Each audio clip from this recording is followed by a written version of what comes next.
મિત્રો આજે આપણે બનાવીશું શ્રાદ્ધ માટે દૂધ પાક। આપણે તપેલીની અંદર 4 થી 5 ચમચી જેટલું એટલે કે અડધી નાની વાટકી જેટલું પાણી લઈશું। 1 લીટર દૂધ લીધું છે તે તપેલીની અંદર એડ કરી દઈશું। ભાતના ચોખા લીધા છે તો અત્યારે 2 ચમચી ચોખાને મેં 10 મિનિટ પહેલા પાણીમાં પલાળી રાખેલા। તો અત્યારે આપણે 1 ચમચી જેટલું ઘી એડ કરીશું।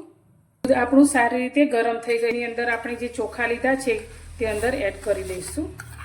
અત્યારે મેં 5 થી 6 કાજુ આ રીતે અને 5 થી 6 બદામને મેં 4 થી 5 કલાક માટે પલાળી રાખેલા। મિક્સર જાર લીધું છે તેની અંદર આપણે લીધેલા કાજુ અને બદામને લઈ લઈશું। તો તમારે લીધેલા દૂધમાંથી અડધી નાની વાટકી જેટલું ઠંડુ દૂધ કાઢી લીધેલું તે અંદર એડ કરીશું।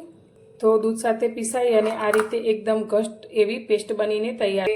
દૂધ પાકની મીઠાશ માટે અંદર આપણે અત્યારે ખાંડ એડ કરીશું। તો ખાંડ અત્યારે મેં અડધી વાટકી જેટલી લીધી છે। મોટી ચમચી ચારોળી લીધી છે તે અંદર લઈ લઈશું। પાકને ઘટ્ટ કરવા માટે આપણે જે કાજુ બદામની પેસ્ટ તૈયાર કરી છે તેને દૂધની અંદર લઈ લઈશું।